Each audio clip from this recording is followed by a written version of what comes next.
Give me a score out of 10 for what you think the sentiment of this customer is. Are they happy? You need to be able to build on that foundation of customer retention. Right, so this is absolutely why sales and ops have got to talk together, because they need to feed back all sorts of information. Everyone's aligned on KPIs. Everyone's aligned on, providing value to the customers. Now, the traditional way of doing that is surveys, isn't it? Customer satisfaction surveys.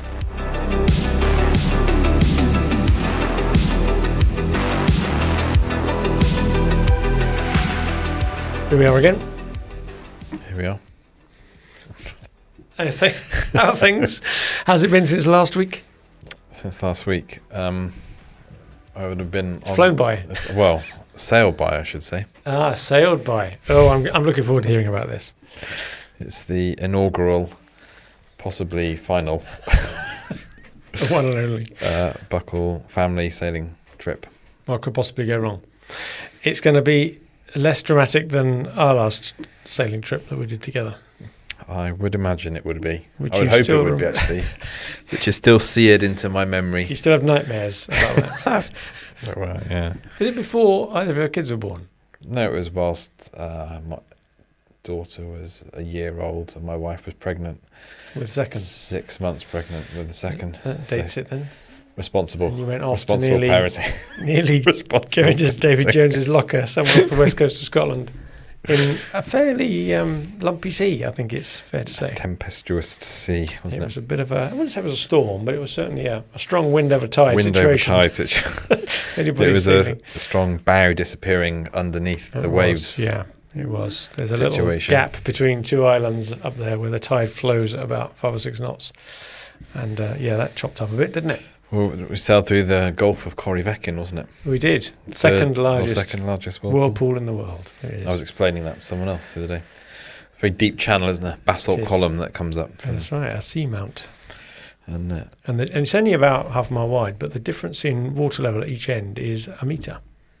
That's an awful lot of weight of water that's to shift. Yeah. So I can't remember what speeds it goes through there at, but 10 knots, 14 knots, whatever. I was reading about that for the Straits of Gibraltar as well, because they've got you've got the Atlantic Ocean and the Mediterranean, so you get this huge amount of currents. And must be pretty. We won't be sailing anywhere near there. Yeah, keep safe. Well, look out for the orcas, actually. They seem to be a bit pesky at the moment. Are there a few orcas coming in? Well, they're chomping on boats, aren't they? They're biting off the rudder. So it's a bit cheeky. I'm sure we'll be fine. Right, so we will look out for news then when you've come back from... If you hear a Viking raiding happening along the Ionian coast... It's a case of misidentification. You are wearing your Viking hats. I should do. Family hats. You need to get the family buckle flag. It needs to be tied onto one of the stays. Jolly Roger. Good, okay. Well, we'll look out for that. Look out for news. And there we go. Go well. Hope the fair winds. Fair winds and, yeah. Good. Shall we do a podcast? Yeah.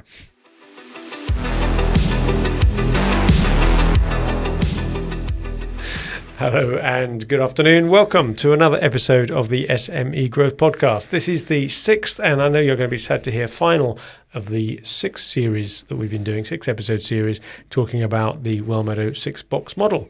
So in general, we try and come up with useful and interesting things for owners and managers of small and medium-sized enterprises.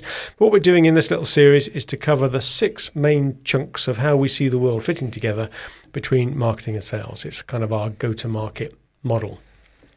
So having got to the end, we need to do a bit of a recap, don't we? Give a bit of context for anybody that's landed on this episode. Which is episode 144. Yes. 12 squared. 12 squared, it is indeed. I'm not going to read out all the square numbers. Got another 25 to go to the next one. But yeah, episode 144. So go on then, run us through, what have we just covered? What were the last few? So 144, so 143 would have been sales pipeline. The importance of making sure you've got that right. Yeah. Hopefully everyone's done their homework and step back and look at their sales pipeline. Episode 142 would be on nurturing.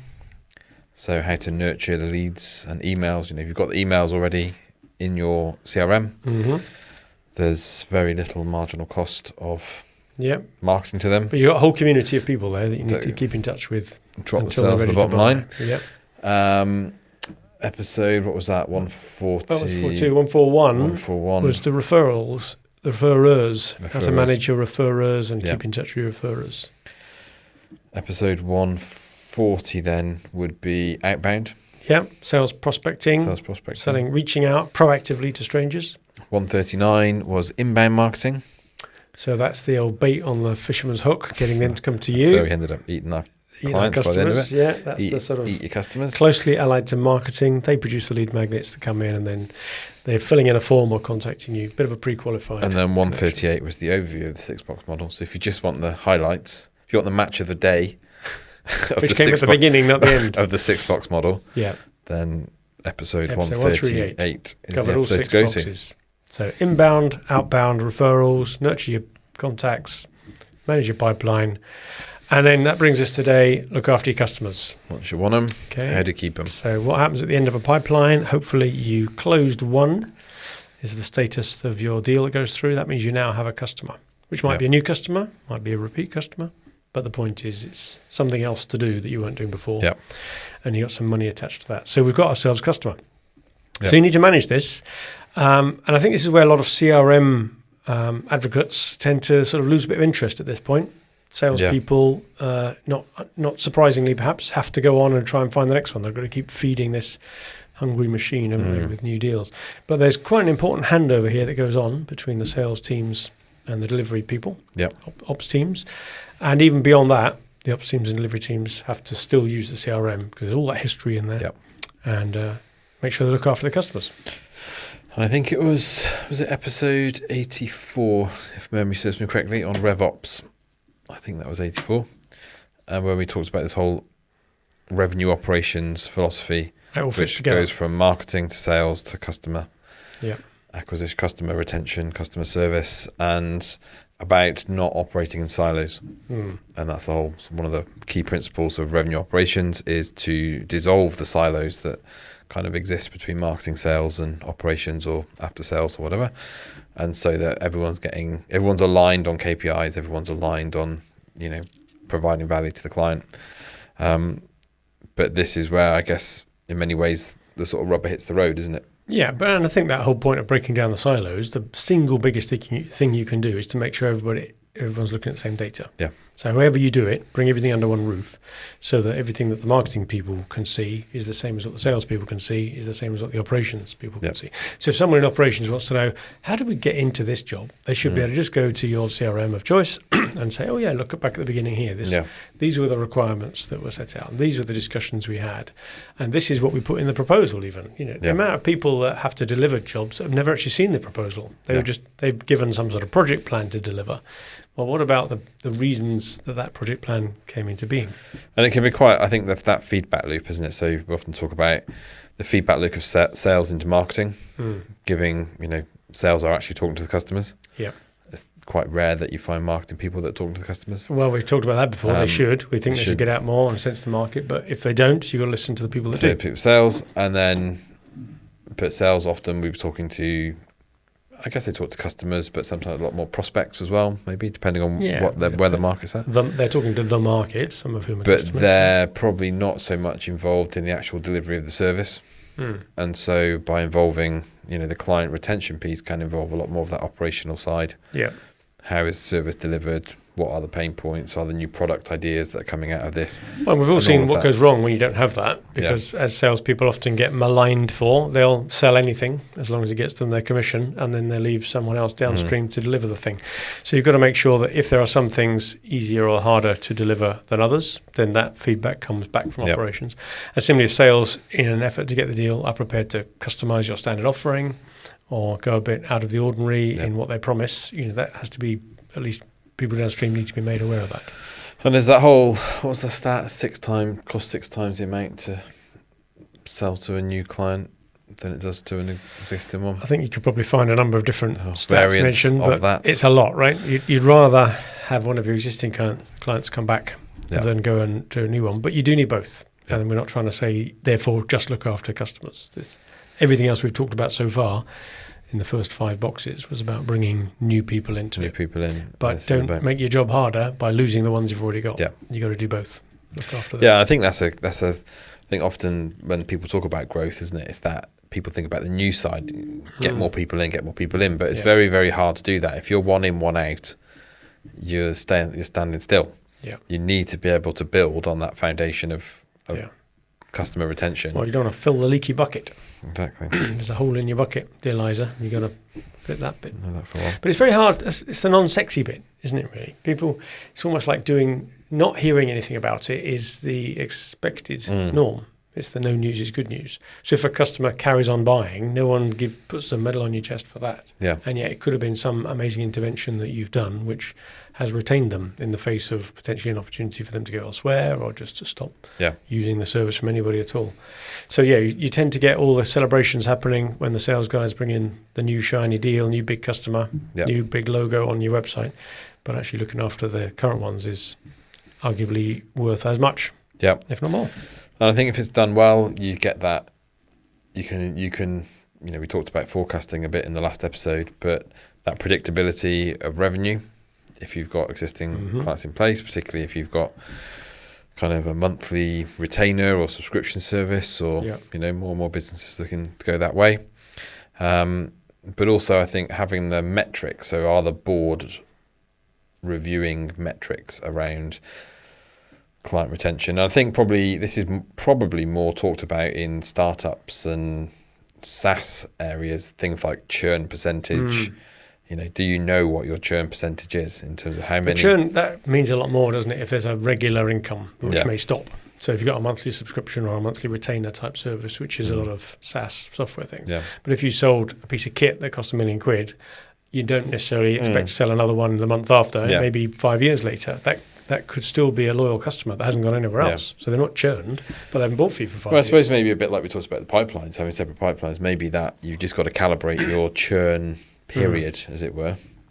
If they need to buy new CapEx every 4 years or something, do they come back in 4 years' time? Now, that's a long cycle to measure it over, but... Well, the thing that throws up immediately as an idea is that the operations people keep in touch with the customers that the salespeople have sold to for way longer. So they will be learning more and more and more about that customer's requirements and needs through the delivery of that project, which could well inform another opportunity. So this is absolutely why sales and ops have got to talk together, because they need to feed back all sorts of information. Like, I was in there the other day, I visited the site, and you know what? They haven't got a thingamabob. Really? They haven't got one of them? Oh, right, I'll go and see the guy I sold to last time and see if I can sell him one of them. Or, do you know what? I've just been in there and they dropped out that their budgets this year have all been taken up because there's this big investment they're doing, so they're not going to be buying anything of our stuff next year. But that doesn't mean it's a problem. It just means it will come back the year after. Oh, that's interesting. I'll mark the record that then, and I know then a bit more about their investment cycles or how much CapEx they've got going or how well's the company doing generally. So really the salespeople shouldn't just accept the feedback when it comes. They should be clamoring for it. They should go to the ops guys and say, what are you hearing? What, in delivering it, what do you see? Do you see gaps there? Is the mood good? Are you hearing them about laying off and doing redundancies, or are they investing left, right and centre? That can only really be known by the people at the coalface delivering. Well, I wonder how many companies give that kind of sales training, which is more of a kind of hunter training, isn't it, than farmer? Opportunity identification. To their service engineers. Yeah. Few. Because your service engineers are almost like, they're like your MI5, aren't they? They're going in. They're like deep cover salespeople. You put an set of overalls, put the old name badge, ID card. High-vis, ladder. Don't mind me, I'm just here servicing the kit. Yeah. But they could be snooping around all the other kits saying, around. Oh, look, they've got another bit in there from so-and-so. That's an old one of those competitor products. We could probably do better than that. They haven't got a thingamabob. That's interesting thought, isn't it? Well, I know that one of our clients does do that training and indeed rewards with commission to sales engineers that manage to surface opportunities that the sales guy can then close. That makes sense, right? Yeah. So I suppose that what are the key outcomes we're looking for in managing clients? Keeping them happy, for sure. Keeping them around. We don't want to have a contract terminated early or anybody fall out with anybody. That's obviously not what you're in for. All that hard work to win a client, you don't want to lose them. So we've got to do that bit. And there's something we can do around surveys and all that. We'll come back to that in a minute. You ideally, if you can, get them to repeat purchase. So let's, job one, at least deliver what they've just bought. Yep. Job two, try and get them to buy something else. And maybe job three is to refer you to some third party who then becomes a referred source. We talked about that earlier on, didn't we, in box 3, the referral model. And the thing you don't want is this churn. But let's be careful about definitions of churn because it may just be they're not ready to buy. So let's go back to the whole satisfaction thing again, because one thing that you could arguably call a lead indicator for your salespeople of them not buying again or even stopping a service early is that they're not happy with it. Yep. Now, the traditional way of doing that is surveys, isn't it? Customer satisfaction surveys. Yep. And you can do all that in HubSpot. You can do it in HubSpot. You can do CSAT, customer satisfaction, or Net Promoter Score. There's another one. Yeah. Where people sit in that. I guess the Net Promoter Score is useful if you want to benchmark against other people in your industry, because there's a lot of... Is that a standard questionnaire? A standard I think it is, questionnaire, yeah. So all companies in the industry are being asked the same thing. So you can then compare, as you say, you've got a much bigger benchmark pool of people. One thing we did talk about with a client once was they'd had some negative feedback from a customer. And I think what we were trying to do is to get the message out there that the board was taking this really seriously. And so we toyed with the idea of actually going in to make a case study about it. Like, I think the issue was resolved. Right. But then it was, okay, well, if we want to sort of be transparent and accountable about how we're doing things, let's actually go in and talk about this with the client or customer and get underneath the story of, like, okay, what did go wrong then? Yeah. How did it get fixed? What's the relationship like now? What's the response look like? As a way of being... turn a negative into a positive. And it was quite an interesting... I think we did a podcast on that once, really, when a complaint's good for you or something like that. It's how you respond to a complaint makes your reputation. Yeah. Everyone's going to... There's no perfect company, is there? Everyone's going to make a mistake at some point, but it is, do you hold your hands up? How quickly do you react to it, that type of thing? If it's going bad. But the problem with those surveys that you talked about before is I think there's a little bit of reporter bias, because lots of them don't get filled in. You see that. Anybody ISO 9001 approved will be trying to get their customers to give them feedback, and of course it's hard to get them to fill the forms in. When they do fill it in, they know they've probably got loads on their desk from all the different suppliers that have asked exactly the same question. So there's a bit of a motivation, I suppose, on the part of the form filler just to go tick, tick, tick, 5 out of 5 on everything. Move that on. So we were exploring recently, weren't we? Had to get a much more under the skin, honest view. So you either pick your people internally that will give you an unvarnished view and you ask them, but maybe not as frequently as monthly, depending on the relationship. But the other one we started playing with was another AI solution. Yeah. And because we've got all these meeting transcriptions and emails going backwards and forwards, we could just get HubSpot's inbuilt AI just to say, summarize for the last 30 days only of all the stuff that's happened, give me a score out of 10 for what you think the sentiment of this customer is. Are they happy? And that was one of the things we tried this years ago with AWS, Amazon's machine learning. Yes, from a recruitment point of view, to say, what's the sentiment? When someone's talking about their ex-employment history or ex-employer, what's the sentiment there? Now, there weren't enough data points for that. And AWS had created this sentiment analysis for looking at things like products. So if you're on Amazon and someone's done... there's been 1,000 product reviews or book reviews or whatever it is, then you can get a pretty good understanding of where the sentiment lies in terms of positive, negative, are these and those words. But now, like you're saying, with that inbuilt into, so much of the communication. And also what I think is great about it is that it isn't, you're removing the bias, aren't you? Because you're not, I think when you ask the survey for someone at the end of a job, normally if someone's lost, if it's closed lost, you're probably not going to get a response from that. True. If it's closed won, they're happy anyway because they just bought from you. And I think there's this little window where you probably can ask the questions, and then it's too late. Well, there's quite a bit of science in that philosophy of what happens after you win. You have the buyer's remorse bit or the time to value. When do we get to the point where they're happy with what the decision they've taken? So by actually using natural, just the way that the deal has been structured or the way the communications are flowing naturally, and getting AI to go through that, analyze all the language. Do you think then there's a danger that the more honest view that you would get using that approach is too negative? I don't know. I mean, I think from what we've seen in our early foray into this new world of AI and client sentiment, I'd say they're pretty on the money, to be honest. Well, I read a couple the other day that we've done through automation, and you couldn't argue with the summary. It was pretty good on that. Yeah. But like you say, if you were to ask the human at the end of a month or a 6-month contract, what did you think? They're going to have some recency bias, and they may even have rose-tinted spectacles, and they buried some of their bad experiences because it ended out okay in the end. And actually, if you showed them what the AI said, that actually we'd only be scoring this project to 6 out of 10, because remember, this went wrong and that happened and that was late that day, but we did recover it. But then there was this, and you had that discussion about the bill, we resolved it, and then you almost rake up some of the sediment that they'd forgotten. Oh yeah, no, I'd forgotten that. Yeah, all they'd remembered is I've moved on, the job's done, boss has given me a pat on the back, I'm on to the next project. And you're saying, yeah, but maybe it's for internal use only. I think actually, we were lucky because the outcome was good and the client's happy, and maybe their expectations were for different things. But if we were to be really honest with ourselves, did we do this as well as we possibly could? Were we the best version of ourselves? Well, actually, there were a couple of points here that didn't harm us. But you'd almost want to track that sentiment score against what the customer says. And that's going to give you that. See if there's a disconnect. Yeah. Yeah.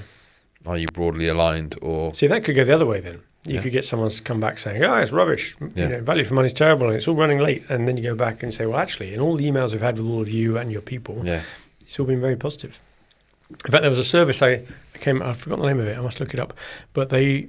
a bit like a sentiment score, live during an online video meeting, Teams or Zooms. Yeah. But instead of it doing it on the words, it did it on the video of the people. Right, so facial expressions. Eye contact, facial expressions, body language, doing other things at the same time, all that sort of stuff. And this is getting a bit too spooky now. We're barely getting used to the idea. We're recording and transcribing. But imagine if someone at the other end is judging whether you're happy or not with the service based on... micro expressions. So you're smiling, are you making eye contact? Right. So that's pretty scary, isn't it, to think that you can do all of that.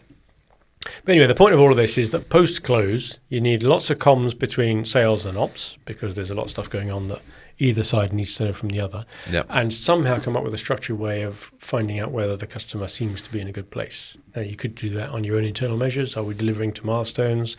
Is everything going to budget and all that? But if you can analyze all this traffic, email traffic, meeting notes traffic, that's a bonus. That's a good thing on top of that. Well, I think it's an interesting one as well, just thinking about it. The whole perception of like customer service is quite a negative. It's got quite a negative connotation now, I think, hasn't it? Yeah, if you go into a department store, such a thing used to exist, and you went to the customer services department, you think that's just a euphemism for complaints, right? Yeah. That's where I do the returns. Returns and the problem area. Or if you're ringing someone up, like, one of the big telecoms people or whatever big organization, you're ringing up customer service and it's just a pain, isn't it? It's just horrible. Yeah, exactly. A bad experience in doing it. It's like the idea that this is actually customer service is just kind of oxymoron, isn't it? But it is worth thinking about, well, what would that actually look like? I was talking with a client last week. What does it look like? That she was talking about having a Cartier service, and then as we talked that through more, we're saying, well, actually, that's not particularly accessible. So maybe then it needs to be, understand where the sentiment's coming from. That's the service that you want to deliver at that level. But actually, maybe that's not quite appropriate for your for all of your market. Well, why not just compare the experience of going through your customer service desk with the experience of ringing up your sales team as if you had a new project? Because I bet you that's pretty good, right? Oh, thank you for calling. Thank you for taking an interest. Let's have a call. Let's do that. Let's find out about you. Let me listen to you talking about your relevant stuff half an hour. Yeah, that's fine. Smile. And you go to customer service. Hello, what's up? No, that's not a problem. Put you in a call. Put you in a queue. Fill in a form. So it's an interesting thing to think about. What's that experience that you want people to have? I'm sure we talked about this at some point on the podcast. In an age where a lot of this stuff is being outsourced to AI agents as well. Yeah. So how does that so all fit alluring, together? Isn't it? The cost differential between doing it well with properly trained humans that care versus an AI bot that does it for free, consistently, but at a level, that is so expensive now, and getting more so because the AI version is becoming more and more ubiquitous, I suppose. Yeah. So I am getting better at typing into the AI bot service agent, can I speak to a human? Only when I need to, and do it straight away. And a couple of times recently, I've had the solution has been served up very quickly for me. There's that tool I use to triage my inbox, as you know, in Outlook, and it comes up with all of the folder filing for me and drafts my emails. And there's a couple of problems on that. And its AI response came up with exactly the answer I needed. Absolutely fine, move on. Yeah. But sometimes, there's an example this morning where we were just getting standard textbook answers that weren't answering the problem. This was clearly an unusual, out of the ordinary problem we were trying to resolve, and we needed to speak to a human. So you just like to think that when that human gets on, it doesn't have to be actual speaking to them. They just may take over the chat thread, right? But suddenly you get a different quality of response. Yeah. You can tell it isn't knowledge-based lookup. But that serves a purpose. But I think as well that it's all part of the mix, isn't it? Having a knowledge base, having somewhere. Sometimes you just want to go somewhere and get a quick answer. I don't want to talk to somebody. Other times you want to be concierge through a process or onboarded in a certain way. It really depends upon your business and your segmenting your customer base, etc. But I think it is one of those things as we go. I think as we become increasingly AI-ified in our lives, that's now a word. That's now a word. AI-ified. If we say that 10 times, it'll be in the Oxford English Dictionary next year. And I think there is that. You see a lot more of this trend towards retreats or get away from technology or just different. We're overloaded with options on a digital platform. Right. I think people are going to want that experience where just a spoken voice. Just friendly face. You can tell they're smiling when they're talking. Exactly. Smile before you dial. How can I help you? And all that. So, yeah. I think it's. What do you think about changing tack slightly? Because you took us into an almost meditative state there while I was thinking about what. What do you think about support tickets and ticket pipelines and all that sort of thing for good old traditional companies? Some companies are used to it, right? Software companies and even our outsourced IT company have got support ticket system, haven't they? You ring them up and you get an email back saying you've been allocated ticket number, blah blah blah blah, and we'll respond. But most companies we don't have this. Manufacturers don't think in these terms of having support tickets, do they? It's not in their psyche. I don't know. We just never had it, and it didn't matter. It reminds me of going to the butcher's. When I was a kid, you take a little number thing and stand in queue. Right, Can I have half a pound of sausages, please, sir? Yeah. I'm just imagining you in short trousers looking up and barely getting over the counter with your ticket in your hand. And you've got a shoelace undone and your catapult in one hand dangling. I got this Dennis the Menace scene. I think it's just been. As I drive off with them dangling off behind me on my bike. Oh, with a dog chasing you, snapping up, and the line of sausages is getting shorter. And with a little bubble going. Ooh, yeah, I don't know. Where did that come from? There's that whole thing of taking a ticket, though, isn't it? It's just you're taking a ticket, you're standing there waiting. Wait your turn. I understand why you need to do it if you've got high volume of things. I've got a friend of mine who it's a software company, but they have reduced their number of tickets massively, 60-70%. Using AI bots and knowledge AI and knowledge bases. Yeah. And maybe that's okay then. Maybe if I'm ringing up or contacting you through the website because I need an answer, rather than just being expected to trawl through pages and pages of your website, I ask the answer in a window, it comes back with the answer I need, job done. I'm getting the service I want. I don't need to get more. I don't necessarily crave that person to talk to me because it's just we're both wasting our time. But there is the point where it needs a bit more of an in-depth thing. Yeah. But still, not many companies have gone the systemized approach of doing that. If I had a complaint with, almost all sorts of things that I can think of now that I might need to ring up and go to the old customer services for, I'd just ring up someone in customer services maybe or sales and say, look, I've got this thing. It's not quite up to scratch. Oh, yeah, that's fine. Yeah. Well, tell me about it then. Have you got the order number there? Right, let me have a look. And you don't get the sense that they're putting you into a system. They're just dealing with it on the fly. Yeah. And yet therefore they're not being able to measure on that, what's the response rate and do we resolve successfully within a day or 3 calls or whatever their measures are. So I do see an increasing trend of people being prepared to think about it, especially when you imagine we're all buying off Amazon these days or other online portals where you get this. So I'm wondering when will it break through to more traditional industries, manufacturers, distributors, people that haven't done it until now. Because we've seen a bit of what HubSpot call their service hub coming into some of our clients, but not necessarily always for the service ticket functionality, which is what it was designed for. Well, I guess as the technology becomes more, that ability to just handle multiple channels, multiple interaction types. Yeah.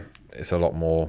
And I think as well as more people become just au fait with that self-service model, that's becoming, increasingly generationally. You'll find younger generations will be quite happy with the self-service model because that's what they've grown up with. Yeah.